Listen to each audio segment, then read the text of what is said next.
Donc je pense que par solidarité, les anciens, on doit venir, voilà, parce que ce site-là ne doit pas fermer. Parce que c'est un gâchis pour vous, ça. C'est plus qu'un gâchis, c'est une catastrophe. Oui. C'est une catastrophe dans toute la région, à 200 km aux alentours, c'est une catastrophe. Dany, bonjour. Vous êtes à la retraite depuis 15 ans. Vous avez travaillé 20 ans pour la société Fibre Excellence de Tarascon. Vous êtes venu aujourd'hui, comme beaucoup d'anciens, même des retraités, soutenir vos collègues. Pourquoi c'est important pour vous d'être là aujourd'hui? Déjà par mesure de solidarité, parce qu'on a travaillé, j'ai quand même travaillé 20 ans dans cette usine, qui m'a énormément apporté. Quand je suis parti, ça représentait 6500 familles derrière nous, puisque les exploitants forestiers de tout le coin viennent livrer du bois, des copeaux et de tout, sans compter les entreprises qui venaient travailler dedans. Moi, personnellement, tout ce que j'ai appris, qui m'a permis de faire vivre ma famille et de très bien gagner ma vie, ce que maintenant, honnêtement, c'était pas le cas. Donc je pense que par solidarité, les anciens, on doit venir, voilà, parce que ce site-là ne doit pas fermer. Parce que c'est un gâchis pour vous, ça. C'est plus qu'un gâchis, c'est une catastrophe. Oui. C'est une catastrophe dans toute la région, à 200 km aux alentours, c'est une catastrophe.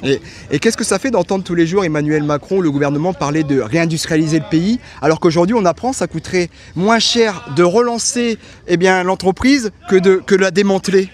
Parce que cette personne-là, je pense qu'elle n'a jamais travaillé dans des usines comme ça. Oui. Voilà, ils se font une idée qui est complètement fausse de tout ce que cette usine apporte à la région. Oui. Voilà, donc c'est un gâchis énorme. C'est un gâchis énorme. C'est ça, ce sentiment. Et puis c'était familial. Là maintenant, même que ce soit 15 ans que je suis parti, on se retrouve toutes les années, 2-3 fois dans l'année, en train de manger un morceau dans les restaurants du coin. Oui.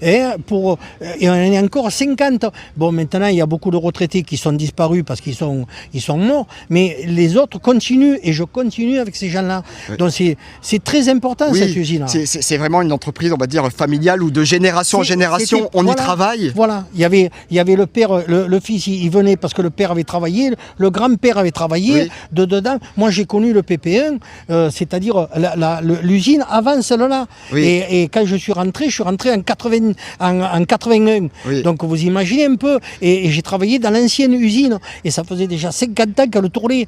Donc c'est un pilier de la région. Mais c'est ça qu'ils me disent les salariés, c'est qu'encore 6 mois, ils faisaient des records de production jamais vus depuis 10 ans. Et donc c'était il y a 6 mois de ça, et 6 mois après, ils apprennent que l'entreprise, elle ferme. Je sais pas où sont les noms politiques là, à l'heure actuelle.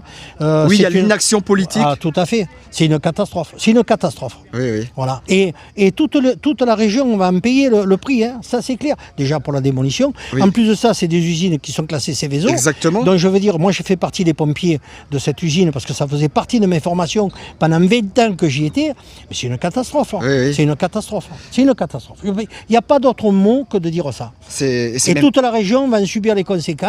Parce que mine de rien, c'est les forestiers, c'est tous les copeaux qu'on envoyait, les scieries et tout, à 200 km aux alentours, on prenait le bois pour l'envoyer ici. Vous imaginez, chaque forestier, il y avait peut-être 15 ou 20 personnes qui...